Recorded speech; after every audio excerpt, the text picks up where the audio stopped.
Social networking tools are a big part of the community now. You know, we are a geographically dispersed community, so I regularly hear from people around the world that have SharePoint questions, and they have completely adopted now the notion of following somebody on Twitter, reading their blogs, going to find out what they're doing in the community through Facebook or what have you. So I'd say it's a very big part of the community now, and really makes industry experts accessible to people who are in the field doing the work. So, I mean, we've reached a point where you can send an email or you can go to Twitter and you can connect with an industry expert fairly quickly. I mean, if they're online, maybe even within minutes, and get some feedback. The other thing that I see is that customers are understanding the value of these types of technologies, so they're starting to ask more and more, how do we implement these in our SharePoint solutions? So it's led to some interesting projects that I've worked on where we've tried to add community and social networking type aspects into SharePoint where maybe they weren't originally part of the product. And increasingly, people are asking really for even more and more of these. So, you know, I'm waiting for the requests that we make SharePoint work with Twitter and that type of thing. So, definitely see that on the rise. Well, users can contact you in a variety of ways. Most of it is very informal communication, though. So, I'll just get, even a simple example is just getting an email from someone where it's clear that they're in the middle of a project and they're kind of stuck. And I'll just get an email out of the blue saying, hey, I've got this problem, here's an error message, have you ever seen this? And, you know, most of us, I think, are very responsive to that type of thing. We recognize that you know, the community is a very important part of who we are and what we're allowed to do, and I think we really appreciate those folks. So we answer those things typically pretty quickly, and then we'll follow up with somebody to, you know, to help get them through. But that's definitely changed everything, because people are just able to reach you so much quicker, and they're able to get answers so much faster than really was ever possible even just a few years ago.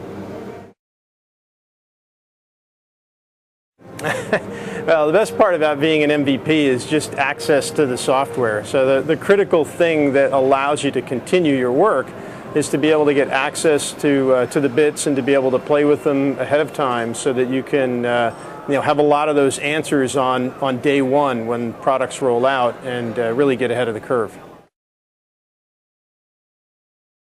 Sure. Yeah, I think one of the critical pieces in the relationship between Microsoft and its MVPs is feedback from those MVPs about the features and whether or not they work in the real world, what improvements could be made to them to make them better. And my experience across the board is that Microsoft always listens to that. So there's a very strong and healthy relationship there. It's probably the Kindle. That was probably the last gadget I got. So I don't know how familiar you are with the Kindle, but it's an Amazon reader. And the big reason I like it is that, you know, in our business, when a new technology ships, you'll go out and buy 5, 10 books. And then you'll use those books for a year and a half or 2 years till the new version of something ships, and then you end up cleaning off your bookshelf. And I've been stacking up piles of 1,000-page books in the corner trying to figure out some way to get all these things recycled. And the beauty of something like a Kindle is I can keep 14 books, you know, on something that weighs less than a pound.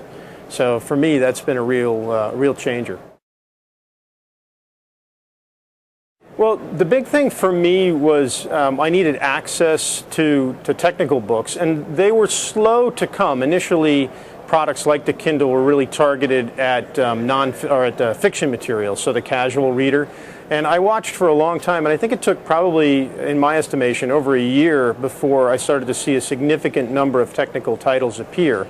And then the second thing is just support for different document formats, because you can, with the Kindle, you can also send yourself documents, and then they show up on your reader, which is really critical because a lot of our material is in the form of white papers or blog entries, and if you want to take those on a plane and make use of them, then you need to be able to get them on your reader as well. So it did all of those things pretty well, and that's the reason why I picked it.